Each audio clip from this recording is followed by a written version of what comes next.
이 시간 함께 묵상하실 하나님의 말씀은 에베소서 4장 32절의 말씀입니다. 서로 친절하게 하며 불쌍히 여기며 서로 용서하기를 하나님이 그리스도 안에서 너희를 용서하심과 같이 하라. 아멘. 미국의 초대 대통령이었던 조지 워싱턴은 그의 나이 43살인 1775년부터 51살인 1783년까지 벌어진 미국의 독립전쟁에서 대륙군 총사령관으로 활동하였는데 그는 미국의 건국과 혁명 과정에서 중요한 역할을 수행하여 미국 건국의 아버지라고 불리고 있습니다. 워싱턴은 1732년 오늘날의 버지니아주 콜로니얼 비치 인근에서 부유한 농장주의 두 번째 부인의 첫째로 태어났습니다. 조지 워싱턴은 아버지와 자기보다 14살이 많은 이복형인 로렌스 워싱턴으로부터 집에서 교육을 받고 자라났습니다. 워싱턴은 젊은 시절에 측량기사로 활동하였는데 그는 이를 통해 버지니아 식민지의 지형에 대한 귀중한 지식을 얻을 수가 있었습니다. 그리고 맏형이 부유한 페어팩스 가문의 여자와 결혼함에 따라 워싱턴은 당시 500만 에이커, 한국 환산으로는 61억 평에 달하는 천문학적인 영토를 소유하고 있었던 대지주 토마스 페어팩스의 후원을 받게 되었습니다. 1749년 당시 17살이었던 워싱턴은 캘페퍼 카운티의 측량기사로 임명되어 처음으로 공직에 들어섰습니다.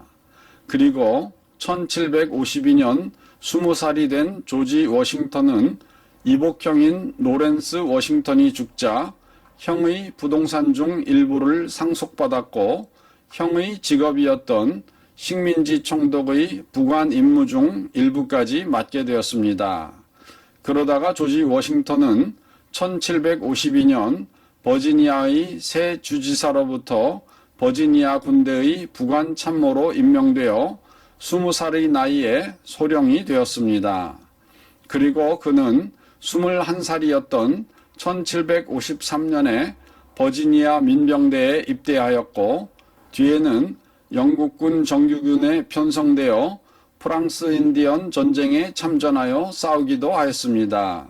그리고 27살 때에는 미망인인 마샤 댄드리치 커스티즈와 결혼하여 3,000명이 넘는 노예와 1만 7천 에이커, 우리의 환산으로는 2,081만 평이나 되는 땅을 얻었고 이로써 워싱턴이 소유한 전체 토지는 2만 2천 에이커, 우리의 환산으로는 2,693만 평이나 되는 등 버지니아주 최고 갑부 중의 하나가 되었습니다.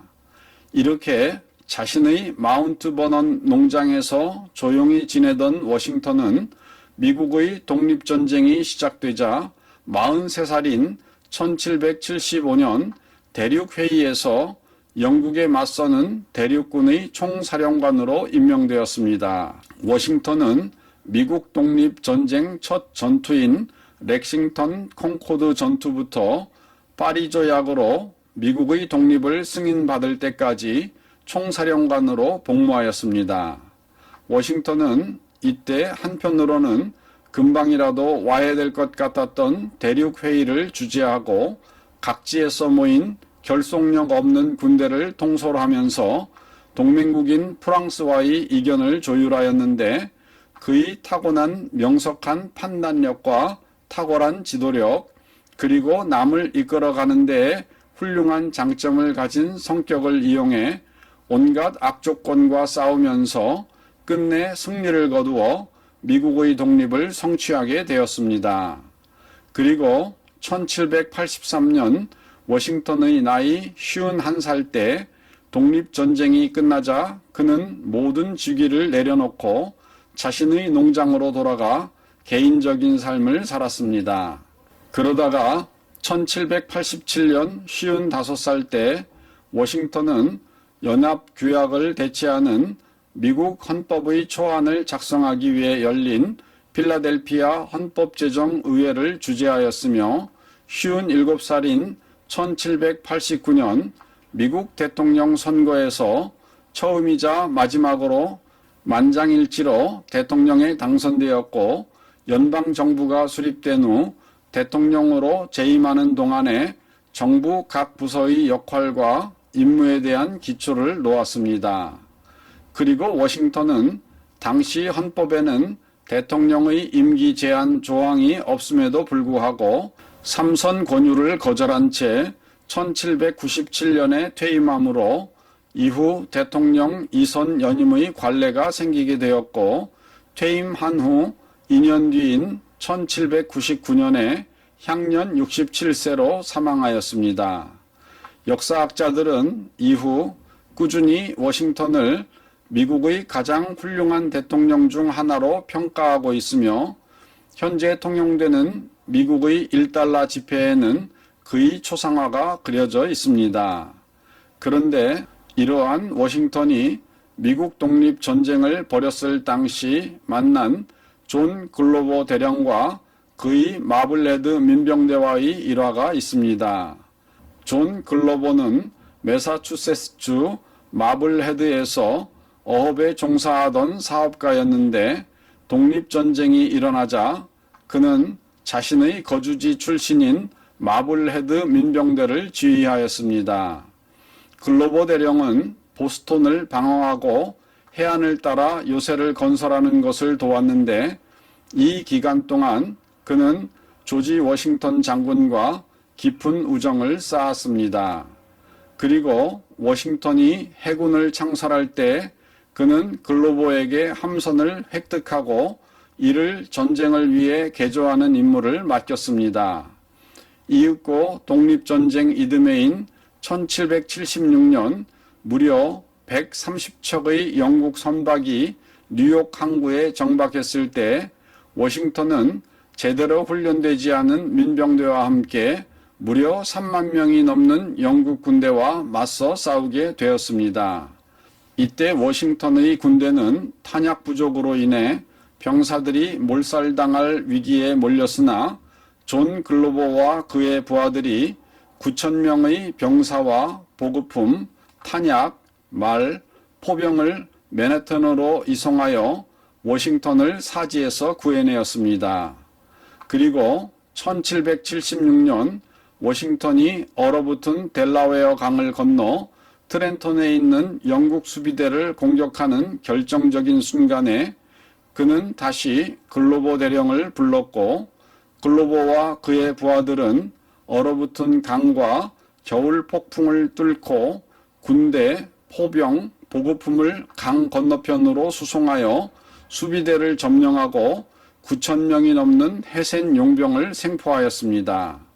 결국 워싱턴은 마침내 승리를 거두었는데, 이처럼 존 글로버가 없었다면 워싱턴과 그의 군대 그리고 독립전쟁은 패했을 수도 있습니다. 그런데 한 번은 1775년 워싱턴이 매사추세츠주의 캠브리지 전투를 지휘하고 있을 때 화약이 다 떨어졌다는 보고가 들어왔습니다. 그것은 곧 패전을 의미하였습니다. 이때 워싱턴 장군은 글로버 대령에게 화약을 구해오도록 명령하였습니다.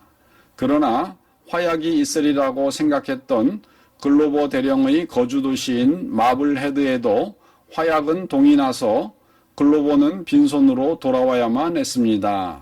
이때 워싱턴은 글로버에게 화풀이를 하였습니다. 차라리 죽어서 돌아올 것이지 빈손으로 돌아왔단 말이요. 그러나 잠시 후 워싱턴은 얼른 사과하였습니다. 미안하오. 내가 너무 급한 나머지 정신이 나갔었나 보. 나를 용서하고 내 손을 잡아주겠소? 그러자 글로버 대령은 워싱턴이 내미는 손을 힘차게 잡았고 그의 눈에는 눈물이 흘렀습니다.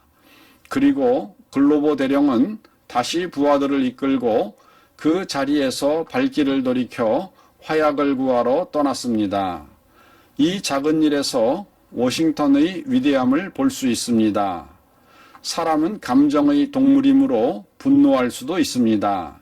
하지만 때로 우리의 분노가 단순한 원초적인 감정의 격동일 때 우리는 상대에게 과감하게 우리의 잘못을 인정하고 용서를 구하여야만 합니다. 그렇습니다. 살면서 실수와 잘못이 없는 사람은 없습니다. 우리는 말이나 행동을 통하여 수없이 잘못을 저지르며 살아갑니다. 그리고 그러면서도 아무것도 깨닫지 못한 채 자기 중심으로 살아갈 때도 많습니다. 하지만 우리가 하나님 말씀의 거울에 우리의 말과 행동을 비추어 보면 우리의 크고 작은 잘못이 확연히 드러나게 됩니다. 이때 우리는 말씀에 순종하여 우리의 잘못을 인정하고 뉘우치며 상대에게 용서를 구해야만 합니다.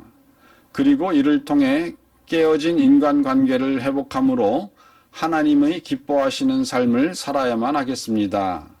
오늘도 이처럼 자신과의 싸움에서 말씀으로 승리하시는 성도 되시기를 주님의 이름으로 축원드립니다. 다 같이 기도하시겠습니다.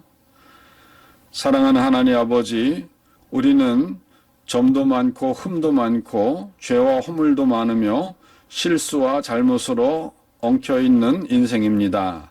살면서 이와 같은 일들을 저지르게 될 때 하나님의 말씀에 비추어 보고 잘못된 것이 있으면 과감하게 용서를 구하여 깨어진 인간관계를 회복할 수 있는 저희들이 될 수 있도록 도와주시옵소서. 또한 하나님과의 관계도 항상 점검하여 막히지 않는 저희들이 삶이 될 수 있도록 붙들어 주시옵소서. 우리 구주 예수님의 이름으로 기도드리옵나이다. 아멘.